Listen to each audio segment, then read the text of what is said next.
Hey, what's up, Marks Mafia? It's your boy Primo back in the building for another shot of Cheap Pops with Primo, where the vibes are smooth, the takes can be spicy, and the pop, well, you know it's always cheap. So sit back, vibe out, and let's get into it.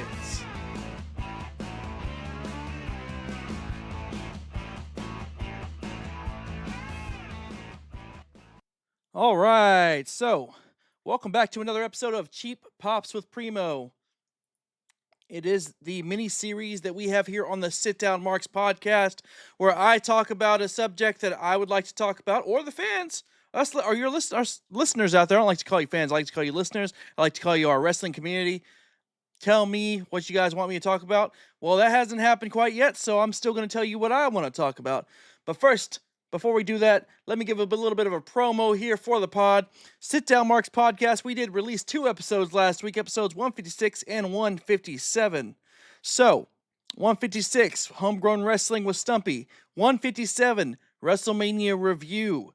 That released on Thursday night. It was live, Friday night, audio everywhere. So go check them out now. They are available right now. So go check those out. All right, we got that part done. Let's talk about, as DB would say, let's talk about what we're going to talk about, right? Today on Cheap Pops with Primo, we're going to talk about something I've actually been thinking about a lot recently, even before WrestleMania. Actually has zero to do with WrestleMania. I've just been thinking about it for about a month now. Wrestlers that I once hated, but now love. Wrestlers that I once hated, but now love. I'll give you guys a second to dwell on that. Give you guys to think about maybe a wrestler that you once hated that now love. Maybe you already know. I'm going to give you guys 3 wrestlers today that I once hated, but now loved. First wrestler on that list has got to be Triple H. So, I had a love-hate relationship with Triple H as a kid. I started off, one of the very first things I witnessed as a early wrestling fan was DX with Triple H. I loved that as a young child.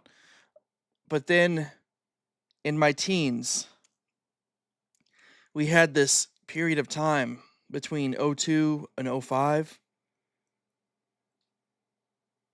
Maybe even 03 to 05. No, it was 02 to 05. I was 13 to 16 years old, very impressionable age, and we had something called the Triple H Reign of Terror. So, those of you out there that know, you know how terrible that was, as far as like, it made you absolutely despise Triple H. That's peak Evolution days, which I love Evolution now, but let's go into why I didn't like it then. Then I was between 13 and 16 when this was all happening. So like I said, my teenage years, I hated Triple H. He always had the title. I remember when Bischoff just handed him the title. You guys remember that? He was always in the opening segments giving these super long-ass promos telling us how awesome he was. He was just super smug. He was always super dastardly during this time. It was absolute, like, he was doing his job. He was doing everything right. To make me hate him as a teenager at that time, I did not like him. I wanted other people to beat him so bad. But it just wasn't happening. And it seemed like everything, remember, like, I don't know, less than 10 years ago now, maybe when they were pushing Roman Reigns down our throat.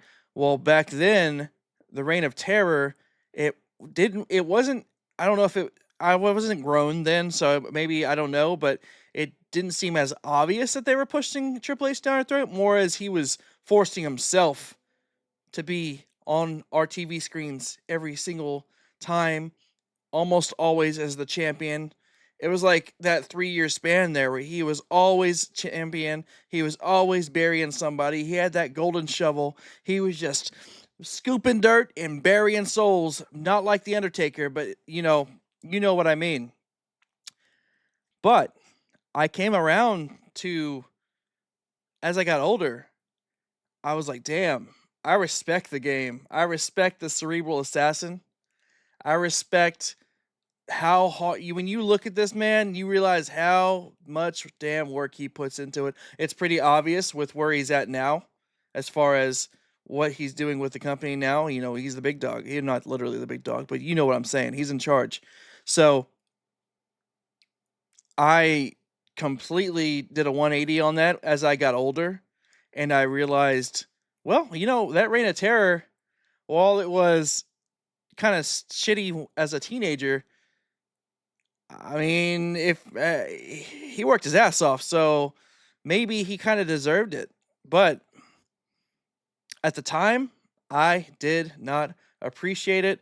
I mean, it did give me things like, you know, as also as time has gone on, he's evolved. You know, the reunion with DX opened up his comedic side a bunch back in '06. So, and then from then on, you know, he's gone on to grow older and, you know, have funnier things and more open about being funny on screen. You know, you've seen him dance with the New Day. You've seen him do the news segment. You know what I'm saying? Nothing like a good news giggle. Yeah, that one. So I'm just saying he's not just the cerebral assassin, the game anymore. He's a whole lot more than that. Let's get to the second wrestler that I had similar situation here. I loved him early on. What's funny is I wasn't scared of this wrestler the whole time he had the mask on. Now I know you guys know where I'm going now. I wasn't scared of Kane the whole time he had the mask on. In fact, I thought he was so awesome. But then he unmasked in 2003, and admittedly, I was like 13 or 14. That's the first time Kane terrified the absolute shit out of me. And I did not like him. I was like, "Oh my god." It wasn't just the you know, hideous haircut that he had when he pulled the mask off, but it was also, you know, I remember when I could still remember when he took the mask off and he delivered the most ferocious choke slam to RVD. He sent him straight to hell. So that, and then he lit Jim Ross on fire. He was doing that crazy rivalry with Shane McMahon that I will always remember, where he put jumper cables on Shane McMahon's testicles when he was tied up to the ring post. That I ended up obviously, you know, getting over that, and Kane's one of my favorite of all time. I love Kane. I love everything about him. And also, right before he took off the mask, I loved Kane and RVD. Like, that was I thought it was a good tag team. And no, I mean, like I said, the whole taking off the mask was a shocker to me as a kid. I was just like, oh my gosh, I couldn't wrap my head around it. It actually, because he would come out with a towel on his head. He would have he would be in shackles being escorted out. And he was just berserk. Like, he was uncontrollable. Like, once they took the shackles, it was almost like, I remember, because they would take the shackles off, and then it was like, oh man, once they took those shackles off, nobody knew what Kane was going to do. It was unpredictable from that point on, from a viewer standpoint. But obviously, once again, I came around to loving Kane, both masked and unmasked. I definitely prefer him with the mask. Unmasked Kane and corporate Kane probably are not my favorite iterations of Kane. But I will say that unmasked Kane in WrestleMania 20, when Undertaker returned, I do like that version's cool. But you guys can't tell me that you guys weren't shook just a little bit when he took that mask off and he lit Jim Ross on fire. My God. So, let me get to the third and final wrestler. And this one, I might have hated this one more than any of them. And hate's a strong word. I don't like to use that word, but I may have disliked this wrestler more than any of them. Definitely. I was not happy with him. I was an adult at this point. I was in the military at the time, so I was grown and out of the house. But what happened was the year is 2009. What happened in 2009 WWE, folks? My favorite wrestler of my whole life up to that point was on the run of his career, and he won the WWE Championship and also the World Heavyweight Championship. It's just like when Jeff Hardy had that year in 2009 and he was on fire, I was living my best life. I was stationed in Greenland. It was great. Now, you guys know who I'm talking about. Now, if you don't already, I'm about to let you know. I'm going to read you this story. The story comes from Reddit. Somebody actually posted this. What's funny, they posted this like about a month ago. They say, I have to confess that I can never get myself to like CM Punk solely because of the storyline reason of how he beat Jeff Hardy in the 2009 Loser Leaves WWE Steel Cage match. Yes, it's stupid, but it is what it is.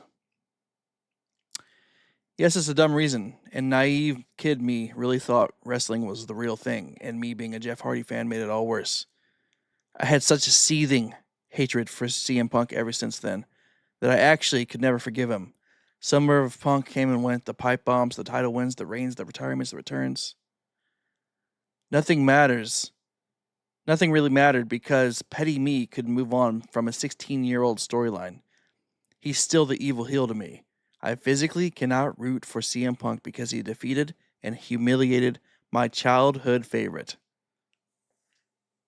Now, this Redditor's name has been deleted, but I was right there with them, like as far as how I felt about CM Punk when he beat Jeff Hardy and forced him to leave WWE. I couldn't believe it.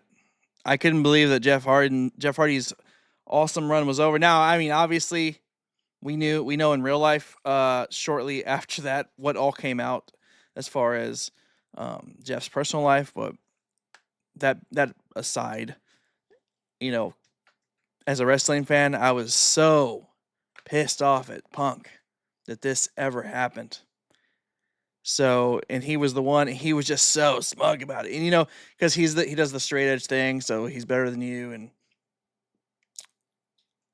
what do you guys think about that? I thought that at the time, I would never, ever, ever like CM Punk again because up to that point, before that year, I was cool with him. I liked him when he came in as part of the ECW New Blood, and then the Survivor Series match, and then just seeing him here and there. I liked what I was seeing, and I did grow to love him afterwards. I grew to love him after that. I don't know when, but it had to have been around the pipe bomb, I guess. So I think that CM Punk eventually won me over, and I became a freaking. At one time, I was a massive fan of CM Punk's. I was wearing the T-shirt and everything. So he definitely did win me over. I wasn't like this guy that I just read the story about, where I never got over it, but I was able to get over it and then end up being a huge fan of CM Punk, even though he did what he did to Jeff Hardy in 2009. So, there's that. Those are the 3 wrestlers that come to mind when I think of wrestlers that I once hated, but now love. So, go ahead and drop any wrestler or gimmick that you may have hated in the past, but now love,